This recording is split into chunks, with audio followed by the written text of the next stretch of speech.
this was the Delta in 1913 and then recently in 2013. As you can see, it's all dried up, and in 1913 it was lush and filled with vegetation, and now it's more like a desert. So, does anybody know the last time the Colorado River actually ran to the sea? Ronald? 1987. Close. It's actually Blacks. 1986. 98. Yeah. So like the severity of the situation, it used to run for over 6 million years to the sea, and it hasn't for 21 years.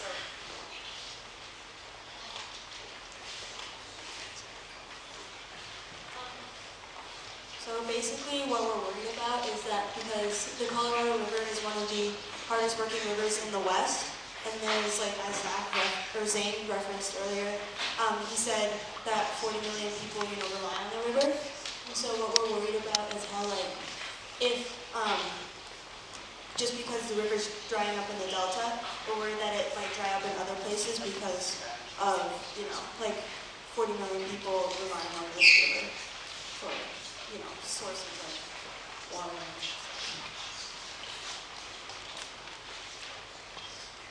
So that is the Hoover Dam, and it holds back about 10 trillion gallons of water from the Colorado's flow, and dams hold back that water, and which would contribute to it reaching the sea. So that's one of the big reasons why they don't reach the sea. And if the river ever dried up, it would cause drought, and that would cause a huge effect on the ecosystems towards the lower basin, because obviously water is a huge part of an ecosystem's survival, and once the water goes away, the organisms will start to go away, and that ecosystem will collapse, and then it'll just cycle up the basin.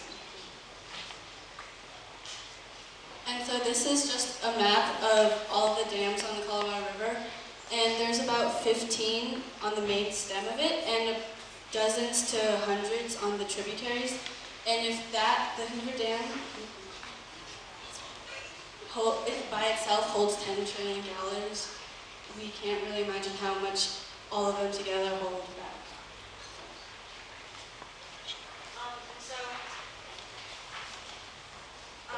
So in 2014, we talked to Pete McBride and Craig Corona, and so in 2014 they did this experiment called the pulse flow, and basically it's like turning on a spigot of water that's supposed to push or like restore the river so it'll flow to the sea.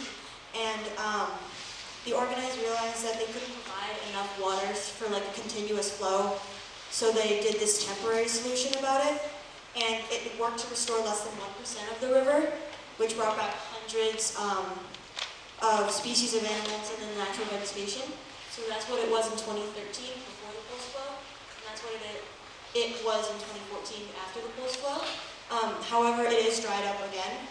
And so, but in order to do this pulse flow, a lot of the users had to hold off on taking the water, or had to agree to get it at a different time.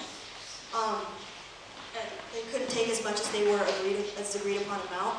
And so the people in Mexico usually were typically allowed to take the water from Lake Powell in the beginning of the irrigation season. However, they had to agree to not do that for the pulse flow.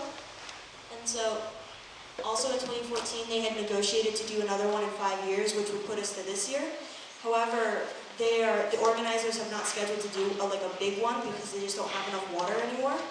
And so they're scheduled to do, or they're planning to do like smaller ones in places that actually, will benefit from this.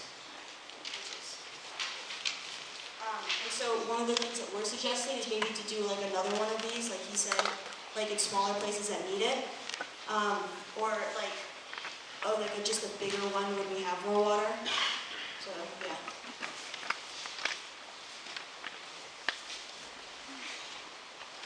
So like our keynote speaker touched on water delegation and how Colorado doesn't actually use all their shares.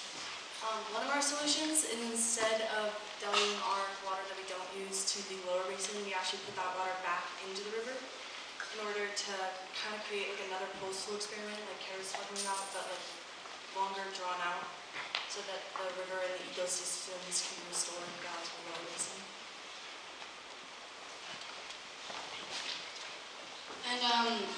So there's a lot of local farms here in Colorado, but we get a lot of our agriculture from California, which is already a very dry state. So it doesn't really make sense to keep creating farms there. So we would suggest also moving to different states where there's more room and less drought-ridden areas. And also we would replace lawns with grass turf and gravel, and it doesn't look as natural and stuff, but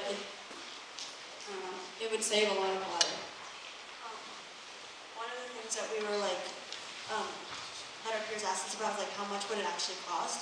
And so basically it costs $7 to $15 per square foot of artificial grass. And so like a hotel in Vegas or whatever, if they're gonna purchase one that they're purchasing turf for 800,000 square feet, it'll cost less than if a homeowner wants to purchase one for only 500,000 square feet.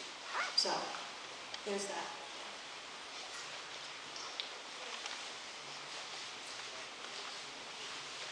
All right, thank you.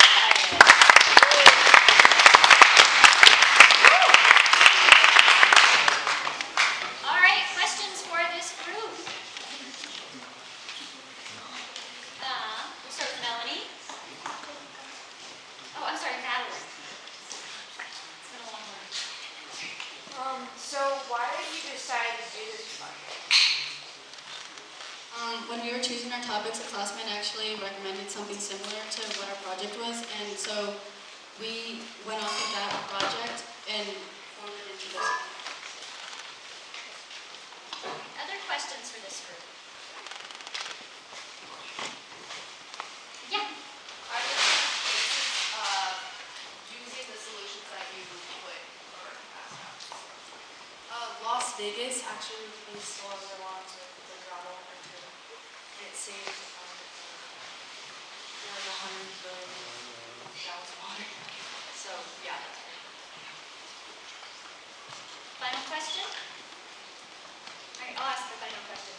Did you guys do any research on some of the ecological impacts that they saw with the pulse flow? Did they see any changes, or was it kind of just an experiment? Well, so I guess what they Like with the restoring the 1%, they saw so much, like a lot of the animals came back, and so like when we watched one of Pete McBride's movies or whatever, he said that it showed that there were a whole bunch of species of birds and fish coming back in, and then there was this whole lush vegetation that had grown back just with that 1% of the pulse flow.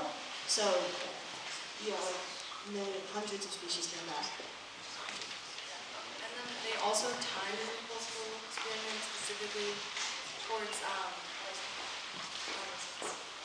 where a certain bee like needs it, pollination, so that when the water came through, it actually would release seeds and create more vegetation down in that area. So it's specifically timed.